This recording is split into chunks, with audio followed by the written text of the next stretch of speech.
I think London, it's a city like no other. It has this international appeal that ultra high net worths want to own a piece of London, not in the way that people want to own a piece of New York or Paris or those cities have very like domestic appeals, but London is so unique in that it has this enormous kind of international appeal,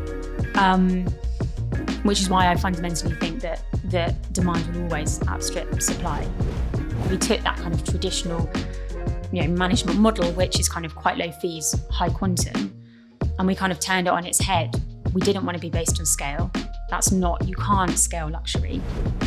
The portfolio today is, as you said in your intro, just over 12 billion. That's actually only spread to across 40 schemes. So those numbers kind of makes you realise how valuable the real estate is that we manage.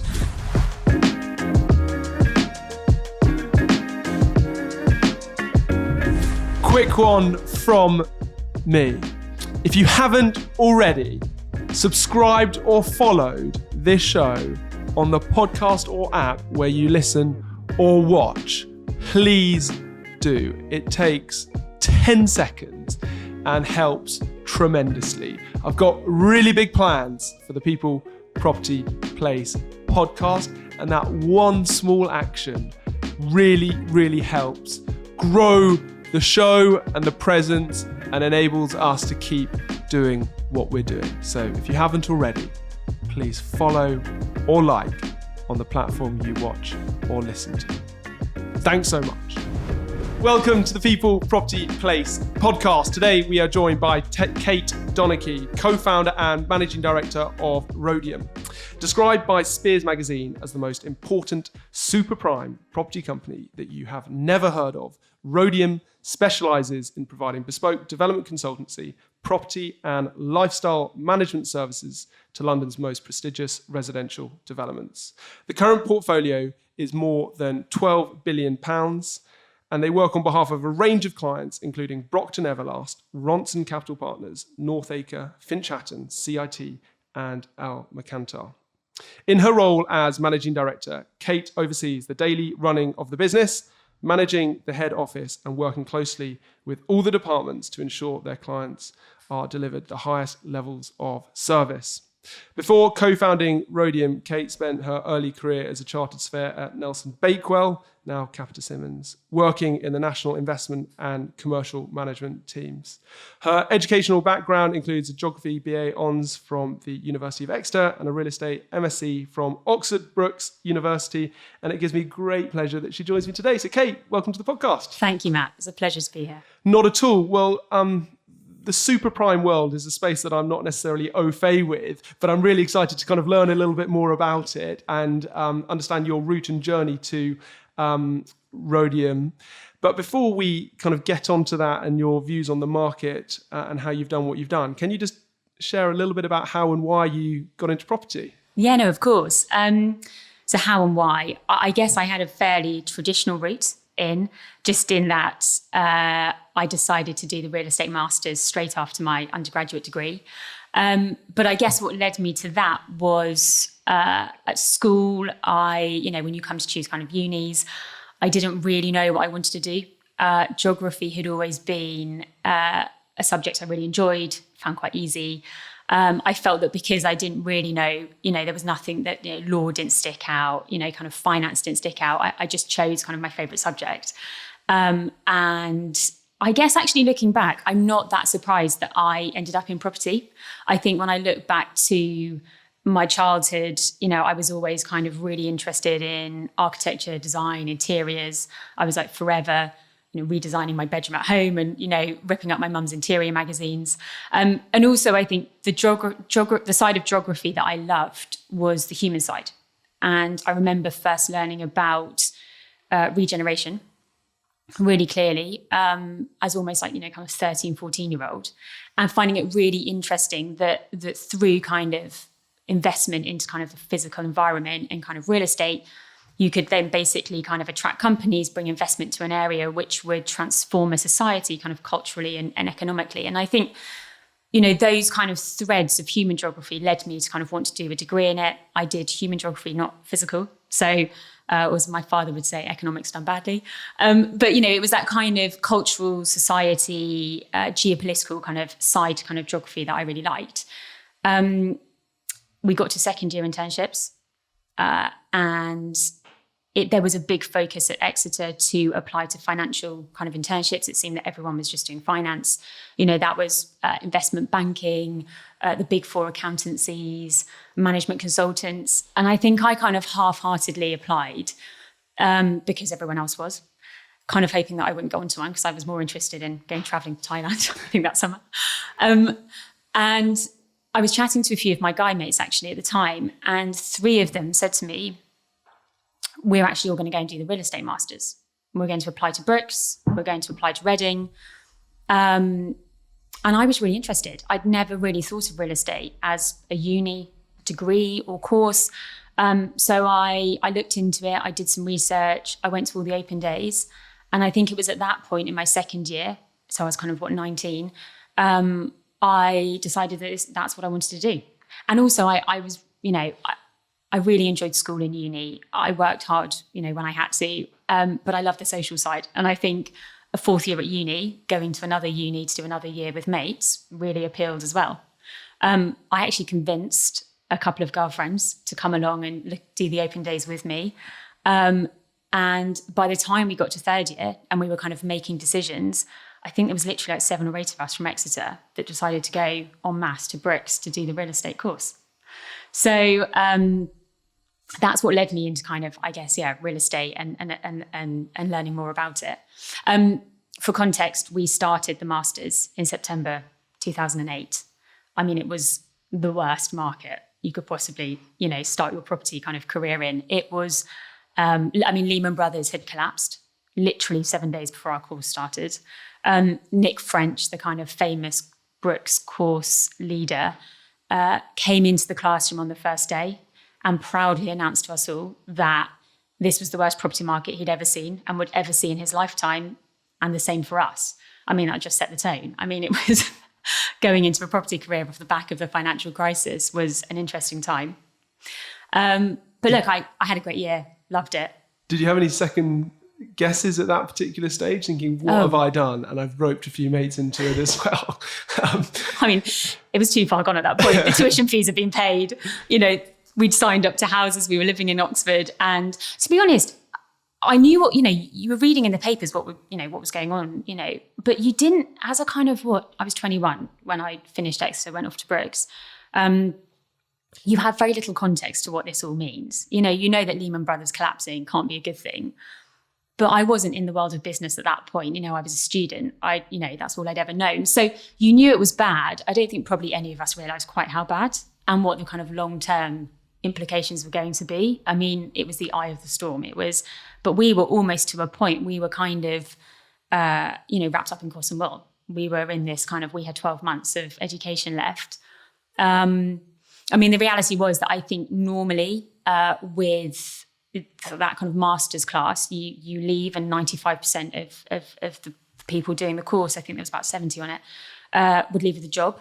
And the reality was that in 2009, I think about 20% of us left with jobs. I mean, it was a dire job market. There just weren't many jobs around. I think graduate intakes that had traditionally, historically taken, 20, 30 people were taking 4 or 5 grads at best. I was very lucky. I got offered a job at Nelson Bakewell. At the point where I joined, it was NB Real Estate. It had kind of rebranded. But my graduate intake was me and one other. There were 2 of us that year. How did you get that intake? So it was the milk round. So it was, we came back in the January after our first term, and it was that classic kind of, apply to all these, corporates. And actually there was a big focus from that master's of the only way to get into property is commercial route, APC, corporate grad scheme.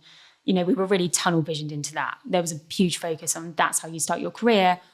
And then you start climbing the corporate ladder. There weren't, discussions of how you could kind of go into smaller companies, maybe, it just wasn't really encouraged. It was very much like apply, corporate grad scheme, 2-year qualification process. That's how you start.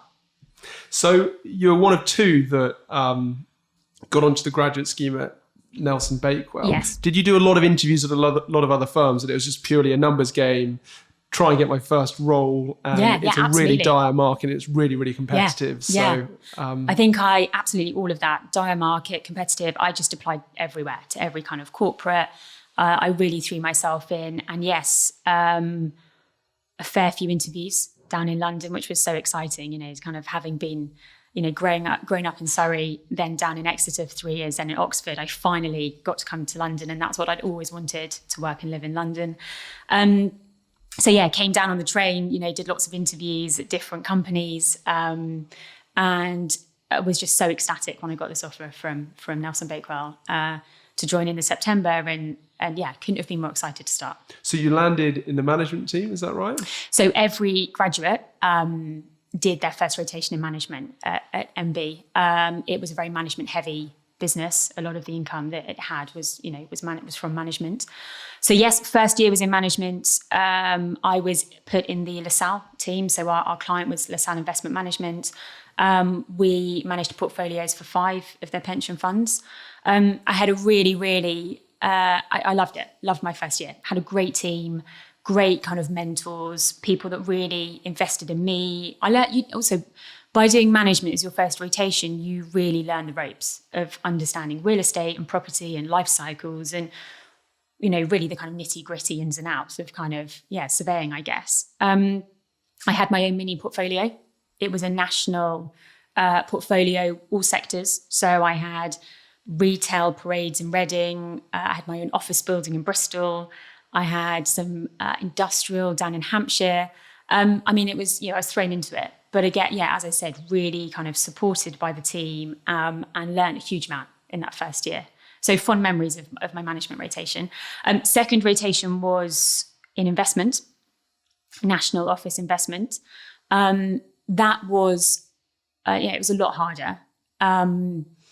The market was really tough, right? Nothing was transacting, very, very little. We had very few sales. You can see that the guys would have been under huge pressure to bill. It was a very senior male team. I was the only girl. I think it was me and kind of 10 male directors. And dare I say it, investment agency was a bit of a boys' club. It wasn't the easiest thing.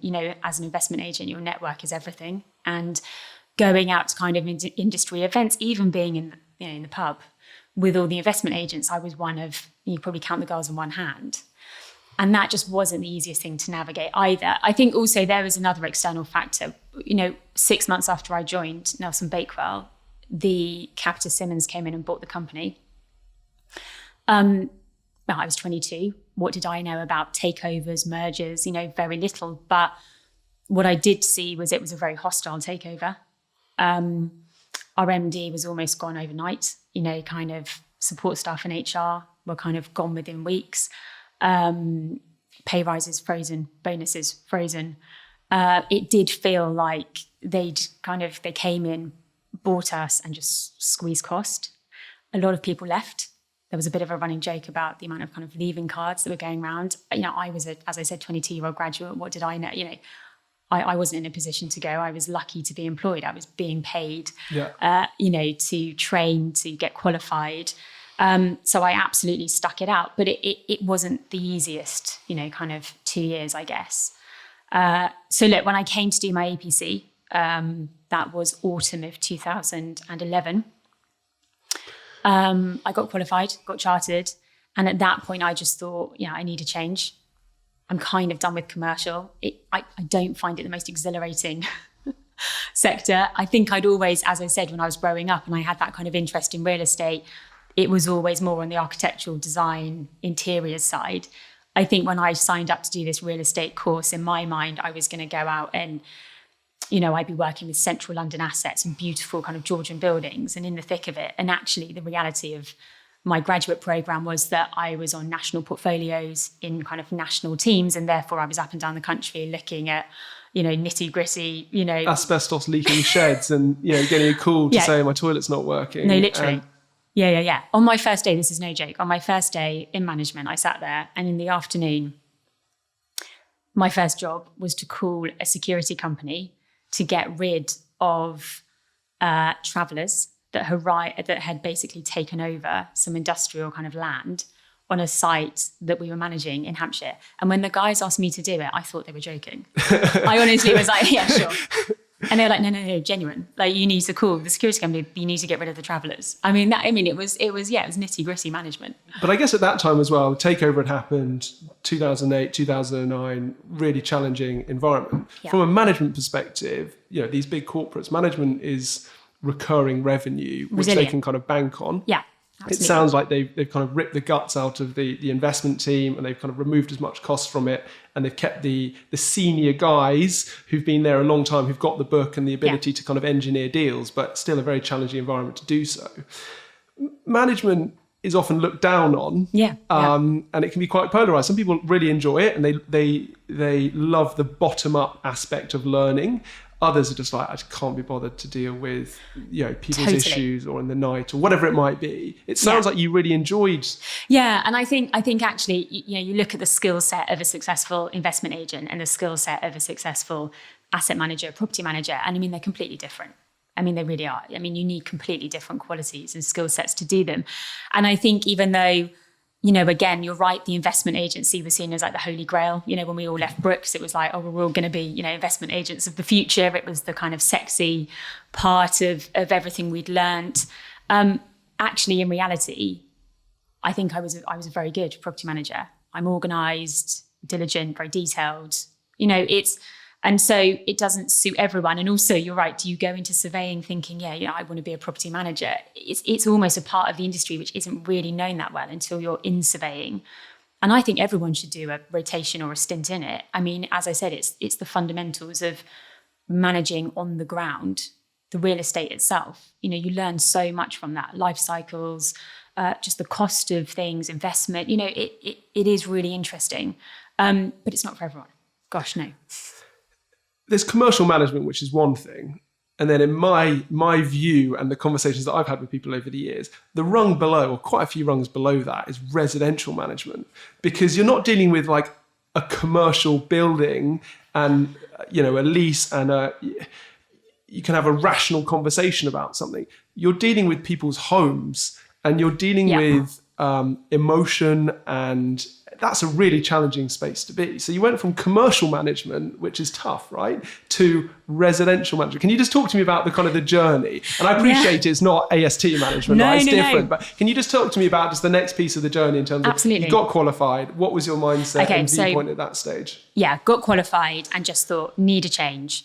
So I went to a recruiter, and some friends had kind of recommended I go and see someone, wasn't UMAT, but someone else. And I went and I said, look, I have this, I'm chartered commercially, I have commercial management, commercial investment experience, but actually what I want to do, if I'm honest, is residential and development.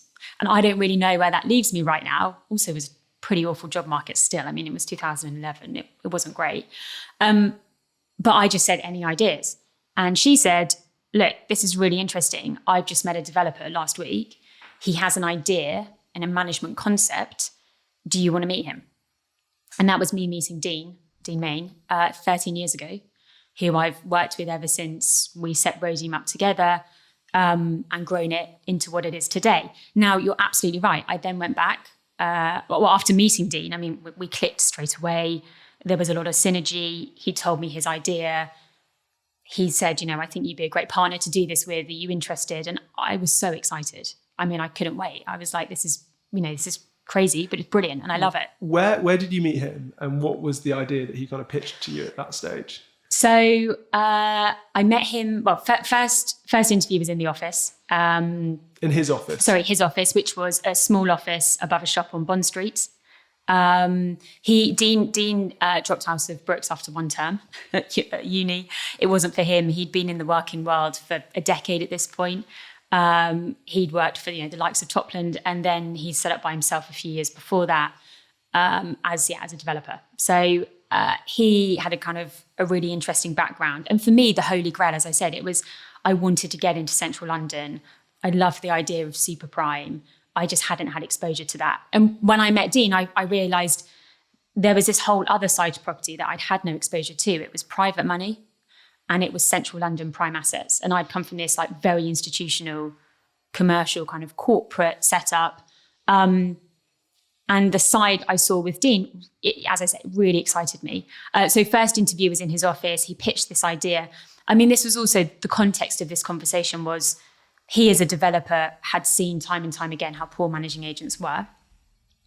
And for context, it was also when One Hyde Park had basically just launched. You know, this scheme was, it had broken capital value records, not just in London, but around the world. I mean, it was like the most expensive real estate that had, ever been sold. So for people who don't know, that's the Hyde Park Candy absolutely. This scheme is in Knightsbridge. Yes, linked to the Mandarin Oriental, isn't physically linked to the Mandarin. And absolutely, One Hyde Park, Candy and Candy, iconic kind of residential scheme, a brand in itself, One Hyde Park. The PR and marketing campaign was insane. What they did, it caught this global audience. Everyone wanted to buy into it. It was like, the hardest building to get into. It was like shrouded in secrecy. It was like Fort Knox. And so what Dean saw was that frenzy around it. He saw sparking a super prime bubble kind of effectively, and that's exactly what happened. We're now 12, 13 years on from that. But what he saw was, loads of money being piled into super prime off the back of this incredibly successful scheme. I think it also coincided at a time where Westminster had changed its planning. So you could almost convert an office into resi. PD. Yeah, absolutely. And with so, like minimal challenge, right? Yeah. Or it was much easier to convert existing office buildings into residential. Within certain remits, you didn't need planning consent. You could just do it. Yeah. So he kind of sold this dream to me. It sounded really exciting, and it was funny. Like I look back now, and I was taking a huge risk, but at the time, it just didn't feel like it at all. I was 24. I didn't have a mortgage. I didn't have children. I was renting with mates in central London. What was the risk to me? I wanted out of the corporate world. I definitely wanted a break from that. I didn't know at that point whether I'd ever go back into it. But at that point, I was like, I just need a new adventure. So yeah, and because I think we clicked so well and we got on, there was that kind of instant synergy between us. I was like, I'm in. So look, I resigned at Capita. It's quite punchy of a graduate to resign weeks after being qualified. And it, maybe didn't go down too well. Yeah, you're one of two selected. They've invested a lot of time and effort over the last couple of years in a really challenging market. And you collect your letters, say thank you very much, and you're off. Yeah. I mean, in hindsight, it was a punchy move, but I am a decisive character. When I make a decision, I'm quite good at just sticking to it. And I knew for me at that point, I needed a change. So look, I resigned, and a lot of people asked me where I was going. And when I told them, they were horrified. They were like, you've just chartered commercially and you're going to residential. And you're not just going to residential, you're going to a company that basically doesn't exist. In fact, someone came up to my desk and told me that they'd looked up Rhodium and it didn't exist as a company. It wasn't the easiest kind of notice period to work out. But again, still, even with all of that, I really didn't have second thoughts. I just couldn't wait to start. And so you bought into what Dean had spoken to you about, sold you on. Yeah. And you must have done some wider DD in terms of the market and the opportunity and got really excited. And I guess probably brought you back to what you said earlier in the conversation in terms of going through your mum's interior design books. Yeah. And, yeah. That's the kind of the aerial part of property that you actually wanted to get into. Yeah. And also was notoriously quite hard to like enter into the super prime, kind of part of the market. It's almost like most people go in, to probably the mass market residential sector, get experience and then apply that to super prime. I was going in blind, but had this opportunity. I think what's also really important to note is Dean had and still has today a development company, Henigman, and he was on the cusp of starting a development project in Shoreditch. He had acquired an office there. Well, it was a kind of 19th century warehouse that had a kind of fairly dodgy 90s office fit out, inefficient fit out. And he was about to completely kind of redevelop it. And he said to me, look, whilst we've got this management concept, I really want to see where I can take that. Would you also come and work with me on my development side of things? It was like I was a kid in a candy shop. I was like, I'd always wanted to do central London development. I'm here with this young guy. I think at the time I was 24, Dean was 30.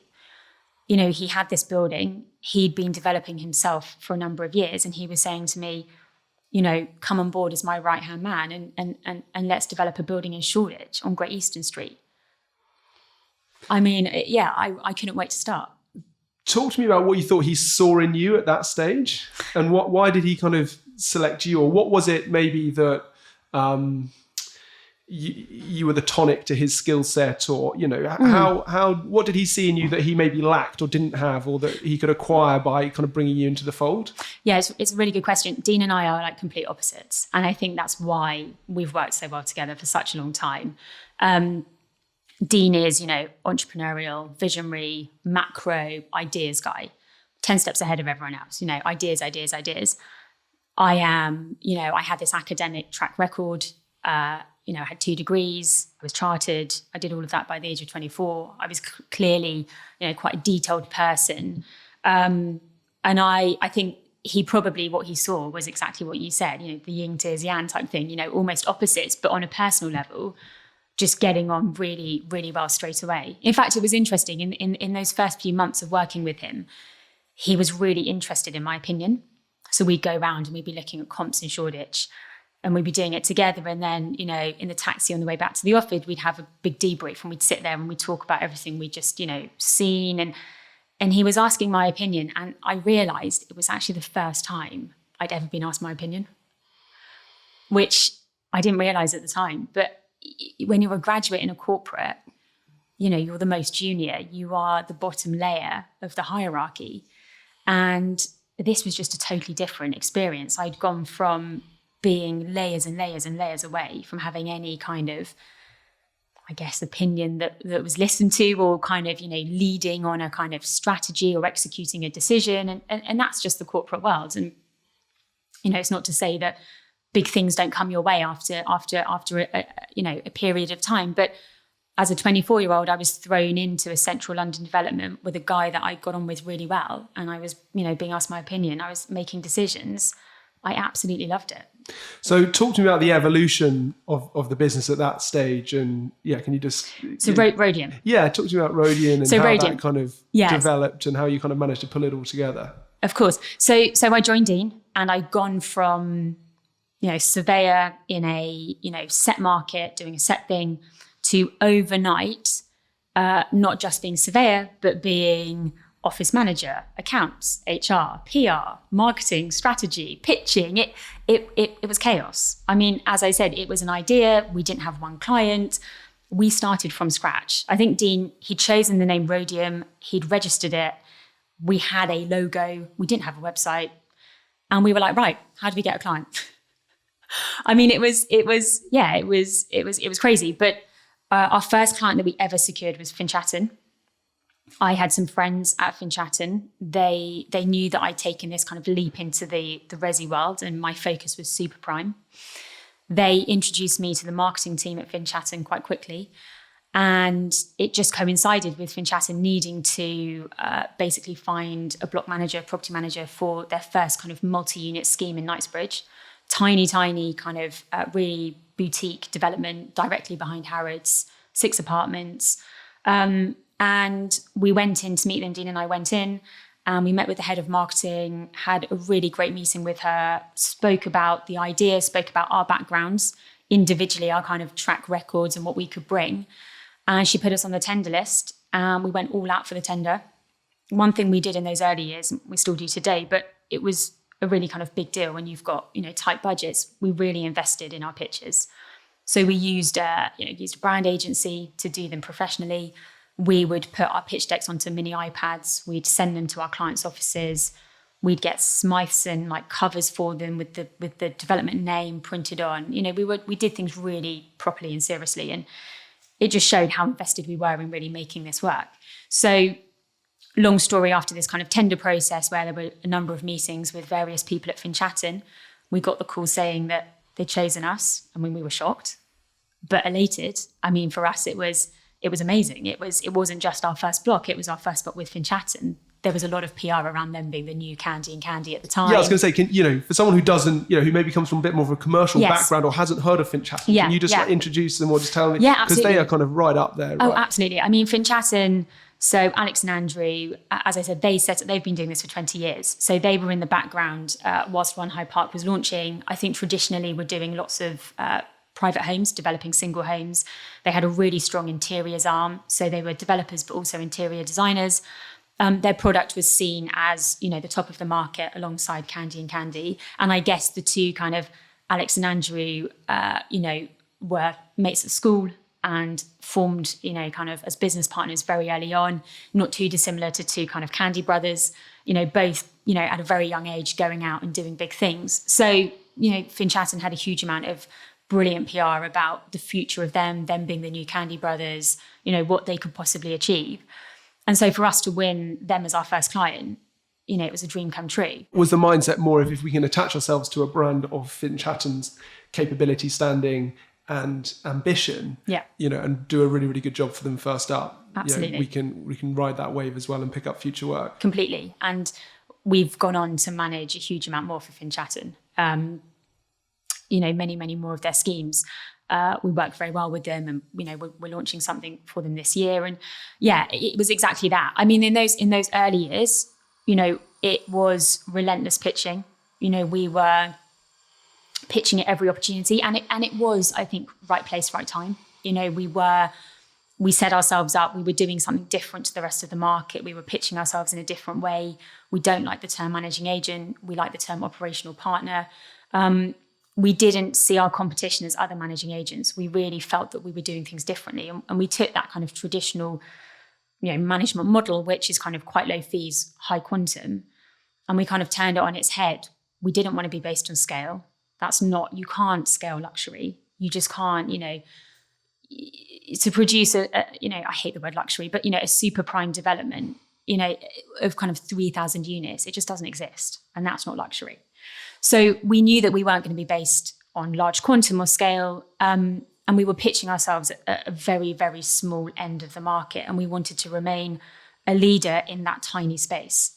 And to be fair to Dean, we haven't diluted that brand. We've had approaches over the years where we finally got some traction and we were getting a name for ourselves. We started getting approaches from developers that were kind of developing outside of London or in kind of emerging parts of London, and they would say, "Oh, can you manage my scheme?" And we just politely decline it. Imagine if we'd had a client in Mayfair who heard that we were then managing a scheme like beyond Canary Wharf. That just dilutes our brand instantly. It's not. So we've been very good at remaining focused on the super prime end of the market. But those first early years, it was every opportunity we got to pitch, we threw ourselves into it. It was hard work. So as you scaled the business, have you just done that organically, or have you kind of taken investment along the way? And how's that worked? So we, a bit of both, yes and no. It was relentless pitching to build that book for that income in those first few years. But yes, we have, in the first kind of 5 or 6 years of Rhodium, we did 3 rounds of investment. And we had 3 fantastic shareholders as a result. The first round of investment ended up with the royal family of Monaco buying a stake in the company. And actually that was just fantastic for advice on, entering super prime and catering for an ultra high net worth and advice you were giving. They were brilliant at kind of giving us advice on that. The second round of investment was the kind of ex-founder of Addison Lee. And again, there's synergy between what Addison Lee did in the minicab industry to what kind of Rhodium have tried to do within the management industry. Addison Lee elevated the levels of service within minicabs. They brought this really slick, professional, seamless kind of operation that I remember when I, first booked my first Addison Lee. When I first came to London, I got a text saying, your driver's got this number plate and he's outside. And it was like, wow, Way before Uber. Oh, well, yeah. The guys were so clever. They exited just before Uber launched. So again, it's been really interesting having that oversight of how do you continually kind of elevate standards within industry that you're trying to do something different in. And you really are trying to kind of turn it on its head and bring this just push boundaries and bring this new level of service. So that was a really interesting investment. And the third was a tech entrepreneur who invested. And whilst I think that property just generally as an industry, I think we are lagging behind where we could be in terms of tech.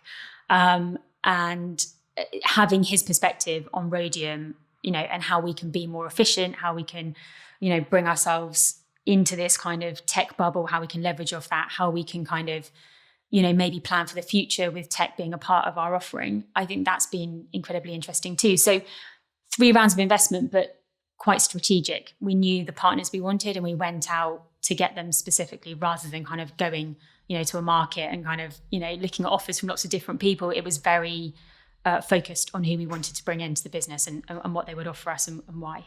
And so were you pitching against the likes of the larger surveying practices who had residential management arms, or who was your kind of competition at this stage? So, Harrods Estates we were up against them a lot. Knight Frank, we were up against them. I think you've got like Rendell and Rittner but as I said, we just don't really see ourselves as, in fact, we used to go into pitches and people would say, who are your competitors? And we say, well, we don't think we really have anyone. Yeah, we're doing something so different to the rest of the market that actually there's no one doing what we do.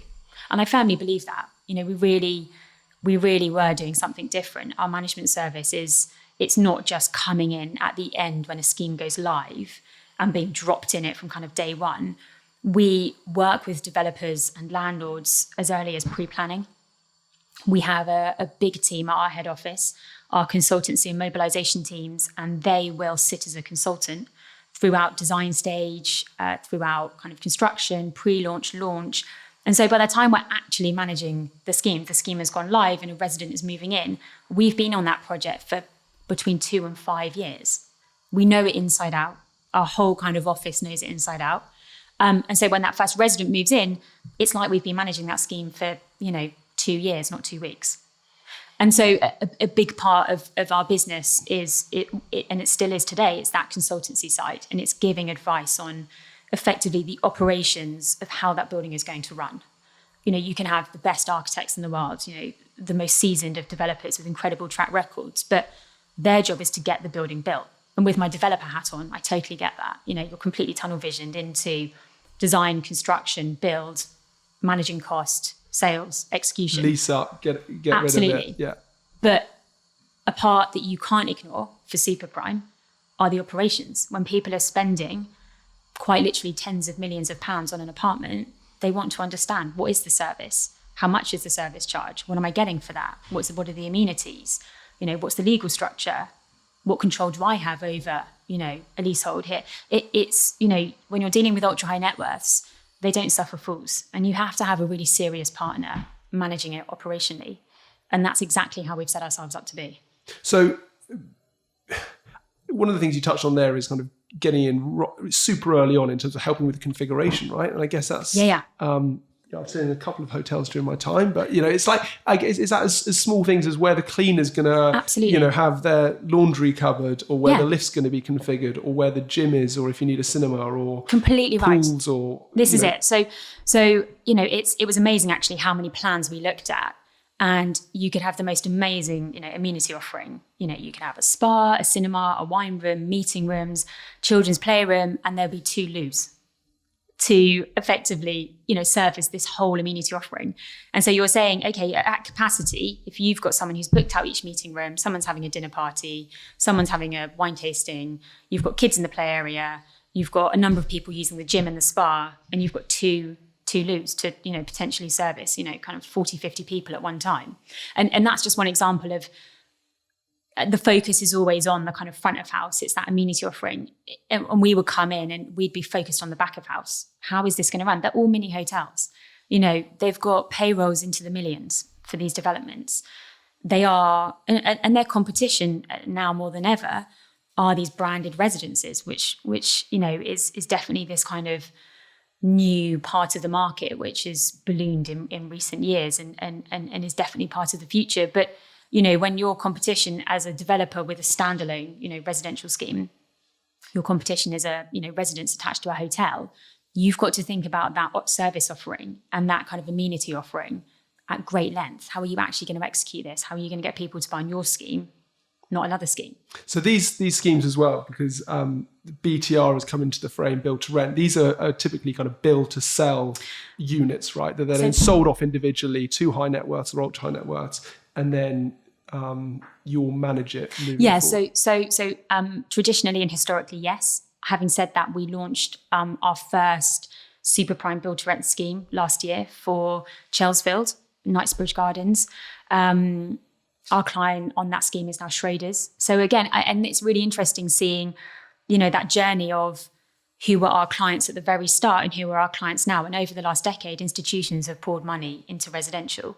The standards of residential have absolutely, increased over the last decade. And it's a really good thing, because I think for many, many years, as you said, the only thing worse than commercial management was resi management. There was such lack of control and legislation and kind of being held to account. And you got all these kind of rogue landlords and, heard these horror stories of what leaseholders were going through. And all of that is changing. It is becoming, way more kind of commercially run. Standards are increasing, legislation is coming out all the time, new legislation. It's all a really, really good thing for the industry.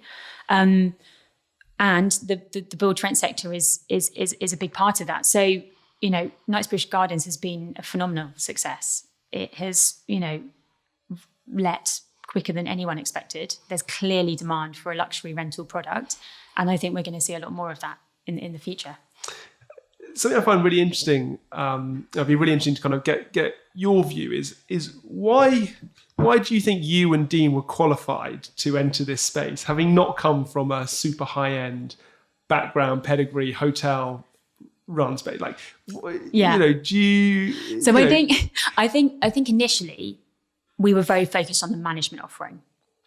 It was kind of providing this really reliable, proactive management service with, I guess me being chartered, I'm still chartered today by the RICS. There was a level of kind of, we're bringing a new standard, we're going to elevate the market here, but it was purely focused really on management. When we started winning these contracts, we had to hire a team that had more experience than we did in that. And so we did that very quickly. I think one thing that did set us apart in those early days, whether it's such a new space, and we were one of the only companies that actually had live experience. And actually, when you look at all our clients and what we managed for them, they were pretty much all entering this space for the first time, because it still is a really new space. Super prime didn't really exist 20 years ago. It's a really new thing in London. The values that it's now achieving and the market that's been created, it's basically all come about in the last decade. And because we were in so early, we were then able to provide other developers with genuine kind of advice that we were finding from managing existing stock in that space. So I think that very early set us apart. But yeah, we had to very quickly bring in, other expertise. How would you define super prime? You touched on it in terms of the area, in terms of Mayfair and then past Canary Wharf. But what is the definition of a super prime area, and where in London are super prime areas? So I think we quite simply see it as obviously a value, and I think super prime is really north of 5 million for a unit. But it's not just value, it's also area. And I think you've got your traditional areas, which obviously kind of Mayfair, Belgravia, Knightsbridge, Kensington, Holland Park, Hampstead, Marylebone. And that generally is, that's our patch. We do go outside of it if there's good reason to. If it's a fantastic development with an iconic architect, and we really know that they are pushing the boundaries of what they want to achieve in their product. Or whether we have a track record with a client and they're doing a scheme that's slightly outside of that normal pitch, but again, we know their standards and we want to work with them. But for me, super prime there's a core part of kind of central London, which is true super prime, and then it's the products that you're producing for that, which it's probably north of 5 million and then goes anywhere north of 100 million.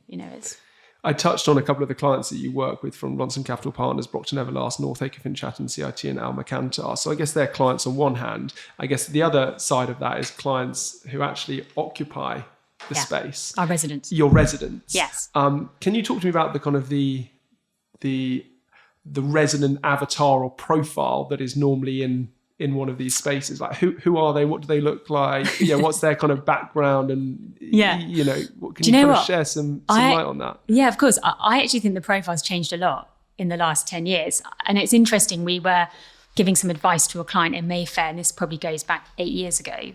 And they were absolutely set on, they knew their buyers were going to be Middle Eastern families, Russian families, Chinese families, and that was it. And it was going to be family packs that bought into this scheme.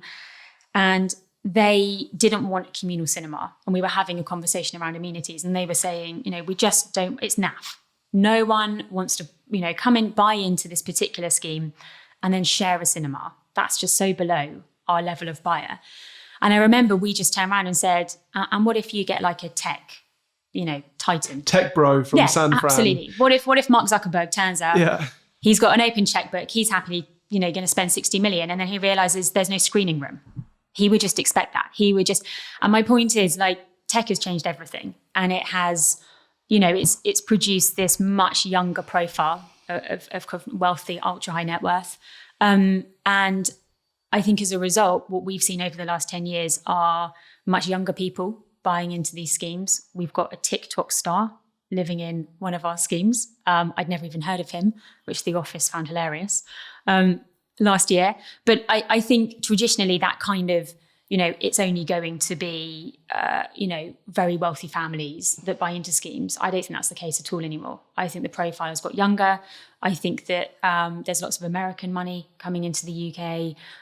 Obviously still, lots of kind of interest from Asia. I think London, it's a city like no other. It has this international appeal that ultra high net worths want to own a piece of London.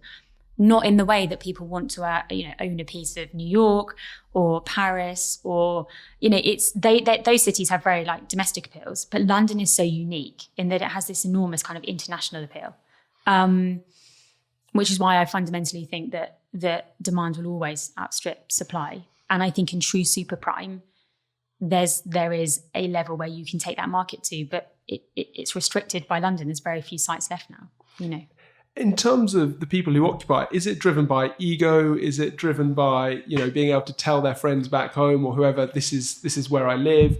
Is it networking or opportunities to kind of meet other similar people in the space? No. Like, is it security? Yes. Like, what are the kind of the driving aspects of some of these high net worth? So all of our residents, most of our residents, this is one of many homes that they own around the world, and they're there for a few weeks or months a year. So why would you, when you have the ability to go and buy a standalone home in London for the price you're paying for an apartment, why are you buying an apartment? It's absolutely security, 100%. It's definitely a level of service that, you have your concierge on the front desk. It's the same guy or girl that, you left when you left 6 months ago, they're still standing there. You trust them. They've got access to your keys. It's ease. You can have staff coming and going. The keys are held securely. It's also amenities. It's having the ability to, when you are in London, have access to, a 25-metre pool, state-of-the-art wellness facilities, treatment rooms, wine rooms, meeting rooms. I think a big part of what we see as ultra-high net worths like inviting people to their address, not their private home. And therefore, when you have these kind of communal spaces, you have resident lounges, you have meeting rooms, you can easily do that. It blends work and home without kind of really getting someone into your actual home or apartment. You can have them downstairs or in the basement or on the top floor or what have you. So meeting rooms are really, really popular. They're and again, post-COVID, you can understand it's even more so. People are just having meetings, in their meeting room within their development, but not inviting someone into their home. Also, meeting rooms are used for kids tutoring all the time. We see that a lot. The tutors come over after school, but they don't have to come into the private home. The kids go down to the meeting room, it's booked for them. And that's where they do their after school classes, chess clubs. We see that happening with kids, language classes. It's really interesting. So I think for an ultra high net worth, why would you buy into one of these super prime schemes? I think also, secure investment. They're being designed by the best architects in the world. They're state of the art, specifications, interiors. They probably see it as a really safe investment as well. A standalone home costs a fortune to maintain. And when you're traveling, do you employ full-time staff to sit in an empty house? You can see the appeal of having an apartment. You and Dean have kind of scaled the business. Can you just give me an overview of the number of schemes you manage at the moment and the kind of the locations of those schemes as well? Yeah. So the portfolio today is, as you said in your intro, just over 12 billion. That's actually only spread to across 40 schemes. So those numbers kind of makes you realise how valuable the real estate is that we manage. Historically, it's always been London. That was our focus. But actually, in the last 4 years, we have started giving advice to developers internationally. So we've now got a number of kind of international clients. We've got clients in Athens. There is a really exciting project in Athens. The largest and most ambitious regeneration project in the whole of Europe is the former Athens airport site. This is a 25-year master plan creating over 10,000 kind of prime homes. And what the developer of this site is trying to do is produce a product that just doesn't exist at the moment in Greece. So they're using consultants internationally that have got a track record in super prime and can give them the advice they need because they can't get it locally. So the part of the project that we've been advising on is this beautiful Riviera Tower. It's Foster and Partner designed. It's 200 meters high. It's kind of effectively two kind of spines connected by mezzanine swimming pools, connecting the two kind of, and it's got these green walls that span 200 meters. I mean, it's going to be amazing once it's finished. We've actually got another couple of clients off the back of that project in Athens too. And I think Athens is, what's going on there is really exciting. That entire Riviera is being regenerated. You've got 5-star, 6-star hotels opening up. Four Seasons revived the Astir Palace back in I think they launched it in 2020, and it's like the most successful Four Seasons at the moment, I think, in the world. And you've got Mandarin opening up, one and only. They've all got private residences coming along with the hotels too. On this kind of former airport site, you've got a park bigger than Central Park. You've got not just hotels, but casinos, shopping centres. It's really going to transform the face of Athens over the next decade. And also, likewise, we've got clients in Dubai now that we're giving advice to. We had a client who went out there and took us kind of with them as a consultant. And off the back of that, we're now advising a few clients out in Dubai. Dubai's definitely seeing a kind of second super prime wave. A new kind of level of product is being designed and developed out there right now. I think there's a lot of ultra high net worths relocating there. And I think that's only going to increase in the future. I think people are really attracted by, low crime, no tax, great climate, great level of service. So what you're seeing in Dubai right now is a new kind of super prime product being developed. And so we're giving advice on a few of those too. Amazing. So do you look to the one and only Four Seasons Mandarin for inspiration in terms of how to level up this product? Because that must be it's how do you constantly innovate and raise the bar? And obviously you're looking at other developers. Where do you look to? Yeah, it's funny. I mean, I think we see them as our competitors. That's who we are now, rather than, as I said, the traditional kind of management companies that we've never aligned ourselves with or seen as competitors. Now with this kind of rise and emergence of branded residences, that's our competition. That's our competition. I mean, I think branded residences is so interesting. And I think in London, where it is physically connected to a hotel, I totally get it. I think it's really clever. I completely see how you can leverage off hotel facilities, and I completely see why that's a great investment and you'd want to buy into that. I'm still trying to get my head around the appeal of, buying a property that has a consumer brand slapped over the front door.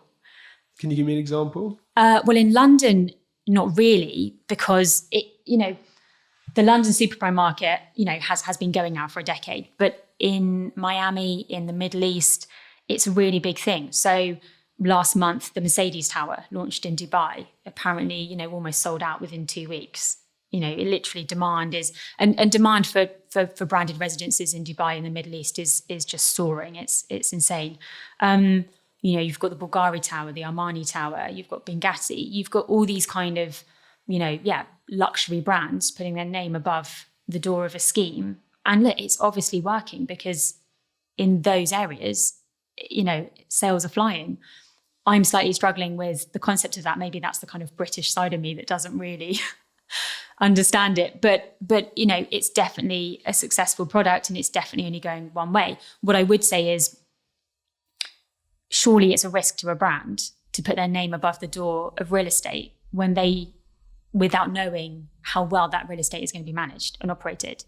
And one thing that we've now started doing is, looking at kind of JVs with brands that want to go into this market because it's really lucrative and it's boomed, but also want the kind of stability and reassurance that the real estate itself is going to be managed properly by a professional fit out who knows what they're doing and is focused on the real estate itself. And I guess they can take their learnings from being retail or consumer focused in terms of their shops or their kind of brand experience that customers get, and impart that or work, as you said, in JV with you to deliver that feel. So when you walk in, it's the Gucci Tower or whatever it might be, right? No, totally. It's very much a JV. Yeah, it has to be a partnership. In fact, this is why we say we're this kind of operational partner to a brand or to a developer or to a landlord. And the funny thing is, in London, I know I've spoken about One High Park a lot, but what developers have done here is they've created their own brands. You don't need a consumer brand in London. These schemes that have been built and sold out and sold at record prices in London, they have created their own brands in their own right with their own names. And that's the difference between London and other markets. And that's the difference, I think, with London and other kind of areas of branded residences. Can I just talk a bit about how your role has evolved, having kind of sat in Dean's office as a newly qualified surveyor to now running a phenomenally successful business with 40, am I right in saying 40 people in your HQ, but then hundreds across your kind of broader properties? How's your kind of career evolved, and what are the skills that you've kind of had to learn along the way? I think I've naturally just grown with the business. We started with a handful of clients. There was a very small group of us, as I said, in this small office above a shop on Bond Street. And I mean, Dean has absolutely pushed me outside of my comfort zone, consistently. And I do fundamentally believe that's the only way you can learn, is to be pushed outside of your comfort zone. But I think I've very much grown with Rhodium. The bigger we've got, the more we've hired. My role has evolved, and I've naturally been, the kind of, I guess, the MD, even if I didn't have that title, initially.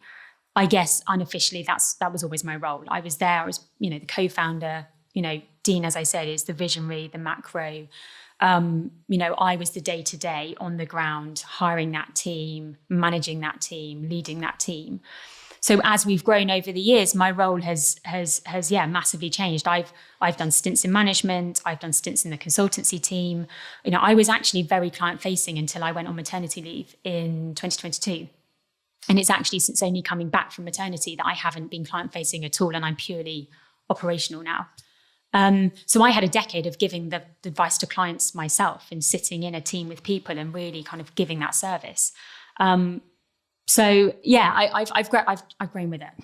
What advice would you give to someone who is currently sat in a commercial real estate practice who wants to get into the kind of the super prime space or world? So advice I would give, I think right now, I think it's a lot easier to kind of jump from commercial into resi. I think lots of traditionally commercial developers, landlords, commercial kind of property services companies are actually tiptoeing into resi anyway. So I think that, that leap I took kind of 13 years ago where people thought I was crazy, I don't think you'd have the same reaction.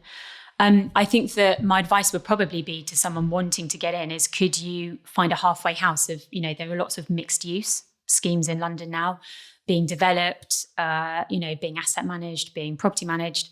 We've been managing a number of mixed use schemes for the last few years.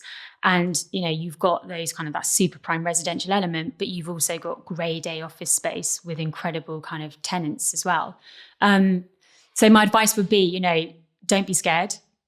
Try it out. If it's not for you, you've got commercial experience to fall back on. It's not that you kind of go one way and definitely can't reverse and go back. It's the two are very much now blending more so than ever before. And I guess from some of the commercial office developers I've been talking to, it's like earning the commute and getting people back into the office. And it's that blend between home and life to a point. And I guess there's lots of different areas in the market, mass market, but also super prime as well. There'll be an opportunity to get involved there.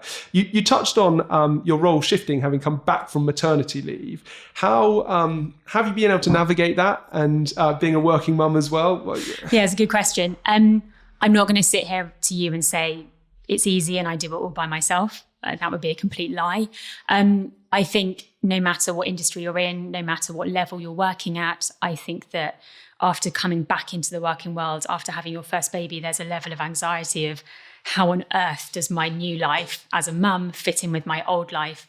I'd been working for 15 years before I had Grace, my daughter, 2 years ago. And that was very different to our parents' generation. They all typically had children in their 20s, and it's really normal now to have children into your kind of mid to late 30s. The flip side of that is that you've had the most comfortable life. For 15 years, you're in control, you know what you're doing, it's easy. You're very selfish, you can do what you want. And all of a sudden, you've got to kind of tie in this kind of parenting with working. And I'm very fortunate that I have an amazing support network that allows me to come into work every day and do the job I do. But, I have a brilliant nanny, I have a hugely supportive husband, and I have amazing hands-on grandparents. So because of that, I am fortunate I can do what I do, but it's not for the faint-hearted, and it's not easy. I'm very lucky I get to have the career I have and be a mum to Grace. As we look forward, Kate, what are you most excited about as we kind of cast our eye forward to 2024 and beyond? I think we've spent the last 10 years really establishing ourselves as the leader in super prime management and advice. We've hit a really interesting crossroads as a business where we've had this interest from international parties. I mean, I didn't mention this, but we've given some advice on a scheme in Japan last year in Tokyo. And actually 6 years ago, we got approached by a developer in New York. At the time, it wasn't the right time to, throw ourselves into the US market, and that was the right decision. But the international approaches are coming thick and fast. And I think we've got to a point where, are we going to take the business internationally? And if we are, where are we going? I think the other thing that we're seeing more of are approaches from commercial developers and commercial landlords saying, look, we hear and we kind of see what you're doing on the resi side of management, and actually, can we have your product for the commercial that we're launching? We want that elevated front of house service. We want that kind of bespoke management approach. We want that proactive management where we're on site every week at our properties. I mean, Dean and I always joke, there's a reason why we have an office on Curzon Street. It's because you could walk to most of our schemes from our office. You contrast that with, as a graduate on that LaSalle portfolio, I only had to go to those properties once a quarter, once every 6 months. But that's traditional management. That's normal in the traditional sense of management. So I think we've come to this kind of point of that: are we expanding into the commercial market? And if so, what does that mean? And or are we going international, or are we doing both? Well, you've clearly got an awful lot of thinking to do, but as you touched on, you can't scale luxury, and you clearly, you and Dean dig your heels in, and you will only focus on the top percentiles. So I'll be really excited to see where and how you kind of navigate that. As we draw to a close, the question I ask everyone on this podcast is: if I gave you £500 million worth of capital, who are the people, what property, and which place would you look to deploy it? I'm kind of feeling that 500 million is not going to be enough in this super prime space, but let's stick with the question and see what you've got to do with it. The $1 million question. So I would take the 500 million and I would head out to Athens. I would invest a part of that in the residential that's being developed at the moment, this kind of new prime product. They cannot sell it quick enough. It is every launch that is being released is, sold out within days, and the wait lists have been closed. There is so much demand for it.